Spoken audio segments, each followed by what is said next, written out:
And I went up to him one day. I went up to Daddy. He just gave me advice and was always on my side. And back in 1948, I believe, he and my granddaddy bought a little old mill for $250, and they built that one and they ran it, and I think it burned down, and they built another one just like it, and it burned, and then they moved locations, and they ran that little old mill there till 1967. That's when he bought the big pine mill over in Roxy. And they bought that and sawmill there in 1967, and sawmill there for a year. And after that year, that mill burned. It was made out of wood timbers and wood. It wasn't concrete and steel like this one. But he wanted to build a new mill, and he did. And he built a new mill where the old mill was, but he built it out of concrete and steel, and it's still standing today. But he sawmilled there till I think the fall of 1979, and ended up selling it out and retiring and going to the farm and doing what he really wanted to do. In 1989, I had this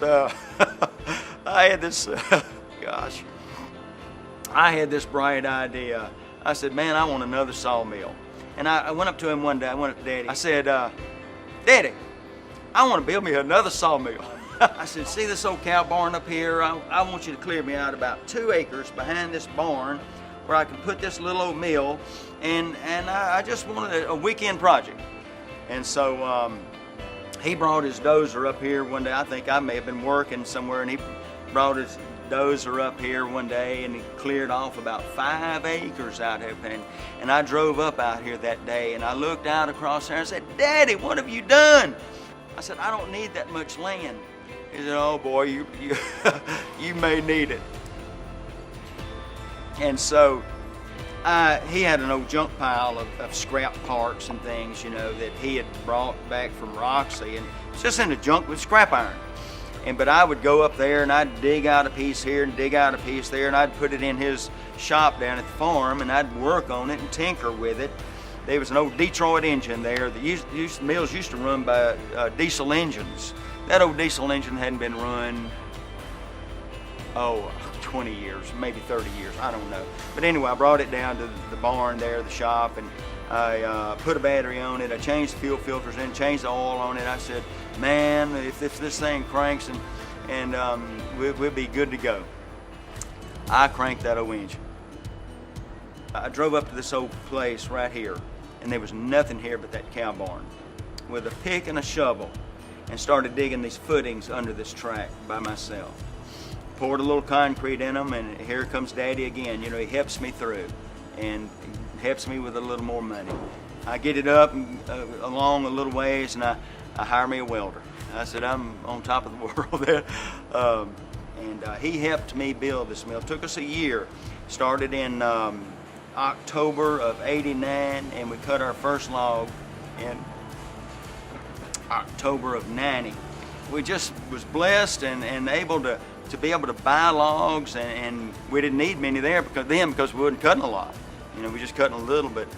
I started out cutting mat timbers, and what got me in the mat business, I have no idea.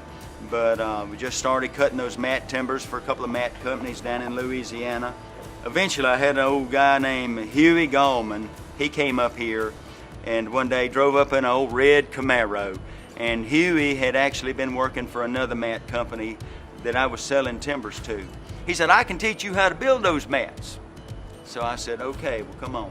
And I'd been building pallets, and pallets didn't work out so good for us, so we got rid of all that pallet equipment and started building mats, and scraped up a few customers there. And this was about, I'm gonna say about in '95 here. We'd been sawmilling for about 5 years, I guess, and about '95 is when we started building the mats.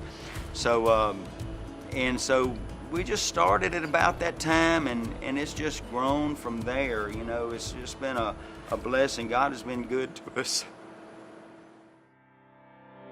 So I know Mark's been in the business for a long time. He understands things through and through. He can build something. He knows how to work a product, or if I have an idea about how we're doing something, how to make it more efficient, that's what he does, and he's really talented at that. And he's got a special skill set that it's hard to identify and even talk about. And his passion for that is manufacturing and people. And through the years, he's grown and really developed a pretty sizable operation here that we manufacture out of. It started with 5 people and has grown to, I believe we have 85 people over there today. We're producing large volumes of mats every week, and in that process started the market shift of where we are today. We kind of got forced into the model where we are. It wasn't something we just came up with and chose. It was something that Mark had been successful for many years. I met Mark around 10 years ago and married his daughter, and in doing so I've grown to know them, the family, and knew that he was successful, but never really knew any of his backstory. And I'd come out here on Saturdays occasionally when I was staying down here meeting my wife and see what he had going on, and was interested in his business. And he's not one to talk much about himself or what he has, but I know that through what he does have, that he had a successful business. I try to rewind back a little bit to my start with Mark. And so I'm at the mill and I'm trying to figure out how we can increase productivity, and I'm a sales-minded guy. I don't do manufacturing. That's not really my deal. I love challenges because I'm a competitor. I hate to lose. There's nothing that I hate more than losing. And the thing I say to my teammates and people that work with us are, we don't lose, we learn.